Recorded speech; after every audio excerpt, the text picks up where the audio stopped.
जय श्री हरि। पूज्य गुरुदेव के चरणों में बारंबार प्रणाम। पिछले कुछ दिनों से अजपा जप के विषय में कई प्रश्न प्रस्तावित किए गए।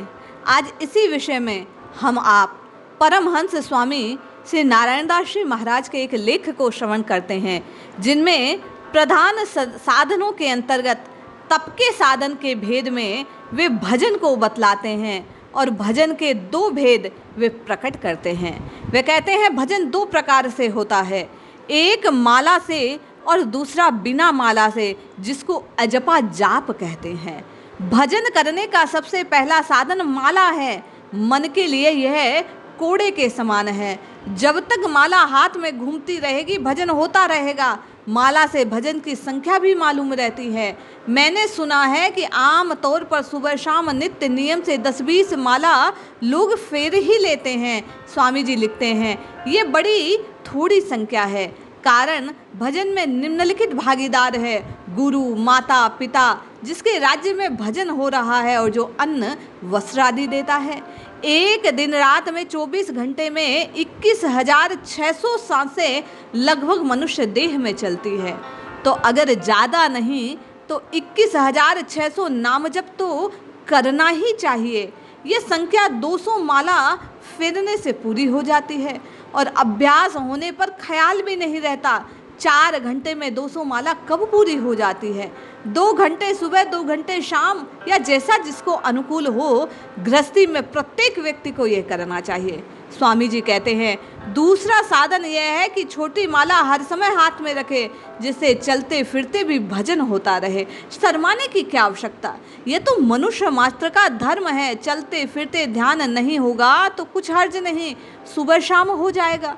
अरे नाम जपना अधिक श्रेयकर है। जिह्वा से, हाथ से, मन से, प्राणों से केवल और केवल प्रभु का स्मरण होता रहे। स्वामी जी कहते हैं और चौथा और सर्वोच्च साधन है ये अजपा जाप। अजपा जाप माला नहीं रखते, उसकी जरूरत नहीं पड़ती। क्यों? कि जिह्वा से उच्चारण नाम से करे, थोड़ी आवाज भी निकले जिससे सुमिरन वंदना हो, साथ ही साथ आपके हृदय में प्रभु के स्मरण का ध्यान होता रहे, रूप का। दूसरा नाम जप कंठ से किया जाता है। स्वामी जी कहते हैं तीसरा हृदय से जप होता है और चौथा नाभि से श्वास के साथ जाप किया जाता है। ये अजपा का साधन जिह्वा से 1 वर्ष, कंठ से 2 वर्ष, हृदय से 2 वर्ष और नाभि से 7 वर्ष, इस प्रकार 12 वर्ष तक करने से मोक्ष स्वरूप जीव हो जाता है, उसे साक्षात्कार होता है। जागृत अवस्था में भगवान सम्मुख आकर उसे दर्शन देते हैं, सिद्धियां पैरों में लौटते फिरती हैं। ये स्वामी जी का निज अनुभव है जो आपसे मुझसे वे साझा कर रहे हैं। वे कह रहे हैं कि अजपा जप में कौन कौन सी बातों का ध्यान और परहेज होना चाहिए। भोजन एक समय और थोड़ी मात्रा में होना चाहिए। नींद थोड़ी लेनी चाहिए। एकांत में साधक को वास करना चाहिए।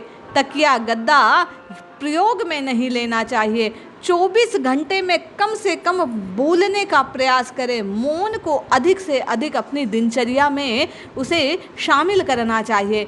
भजन का खजाना तिजोरी में रखे, अर्थात गुप्त रूप से नाम की रटना लगानी चाहिए।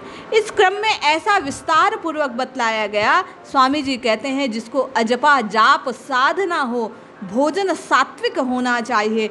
चावल, दही, खटाई, तेल, ज़्यादा मिर्च, मसाला, मूंगफली, गोभी, ऐसे जो वायु दोष उत्पन्न करने वाले पदार्थ हैं, इनका त्याग करना चाहिए। इनको अधिक मात्रा में खाने से नींद अधिक आती है तो भजन में बाधा होती है। नींद कम करने का साधन ये है कि रात को 10 बजे 1-1 घंटे हर महीने बढ़ाना शुरू करें। यानी 10 से 11 महीने 11 बजे तक 1 महीने जागने का प्रयास करें। दूसरे महीने में 12 बजे तक जागना का प्रयास करें। ऐसा करते करते अपने नींद के समय को कम से कम करने का प्रयोग करें। सोने से तंदुरुस्ती खराब नहीं होगी कम सोने से, अपितु ज़्यादा से ज़्यादा 4-5 घंटे की नींद पर्याप्त होती है साधक के लिए। स्वामी जी कहते हैं कि एक वक्त नींद जैसे जैसे कम होएगी वैसे वैसे शरीर की स्फूर्णा जागृत होगी। रात के समय कमरे में दूसरा जब कोई ना हो, सोते हुए आदमी को देखकर आलस्य आने लगता है, भजन में विघ्न होता है। इसलिए एकांतवास को उन्होंने प्रबल साधन बतलाया है। तकिए गद्दे पर बैठने से आराम आता है और नींद लगती है, इसलिए वे कहते हैं कुशा के शासन पे ऊन के आसन पर बैठना चाहिए। रस्सी का एक झूला डालकर उसमें एक गोल डंडा बांध देना चाहिए। जिस पर ज़्यादा नींद आवे तो उसके सहारे खड़े होकर 10-15 मिनट तक नींद खुमारी में निकल जाए और तेज रोशनी रात भर रखकर राम राम कृष्ण कृष्ण हरि हरि जपना चाहिए। मौन अधिक से अधिक रहने से तात्पर्य है कि इससे भजन तेल धाराव्रत होता है। अनावश्यक बोलने से भजन की डोरी टूट जाती है, भजन में विक्षेप होता है। वे कहते हैं ये भजन खजाने की तिजोरी में रखने योग्य है, क्योंकि लूटने वाले डाकू यहाँ बहुत है। गृहस्थ को तो किसी घर का भोजन करना पड़ जाए, लेकिन जो साधक है बहुत सावधानी से सच्ची नेक कमाई वाले का ही अन्न ग्रहण करे।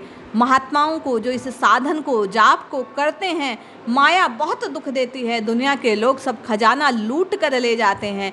एक खास कारण है कि किसी प्रकार की सिद्धि उनमें नहीं होती, ना भगवत प्राप्ति होती है, क्योंकि माया के लटकते लुटेरे घेरे रहते हैं।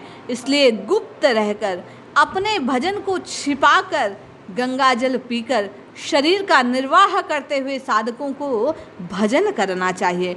स्वामी जी कहते हैं ये अजपा जाप के साधन गृहस्थों के लिए तो कठिन है, पर 2 साल तक जरूर तकलीफ होती है। धीरे धीरे भजन का प्रभाव बढ़ता है, नारायण की कृपा हो जाती है, फिर परमानंद जीवन में छाने लगता है और साधक श्री हरि के नाम की रटना लगाने में सक्षम होने लगता है। प्रभु कृपा से साधन बनने लगते हैं। अजपा जाप करने के 4 वर्ष के अंदर अंदर, जैसा महात्मा रामदास जी ने अपने दास बोध नामक ग्रंथ में कहा कि यदि मनुष्य 13 अथवा 14 कोटि जाप कर ले तो भगवान के साक्षात दर्शन होते हैं। ये महात्मा बड़े सिद्ध हुए। इनके वचनों पर विश्वास रखकर आप और मैं साधन के इन नियमों का पालन करते हुए अपने जप की संख्या को धीरे धीरे धीरे धीरे बढ़ाने का प्रयास करें तो निश्चय ही इस स्थिति तक पहुंचने में आपको और मुझे सहायता मिल सकती है। अनन्य भक्ति का साधन ये अजपा जाप बतलाया गया है। इससे प्रेम उत्पन्न होता है।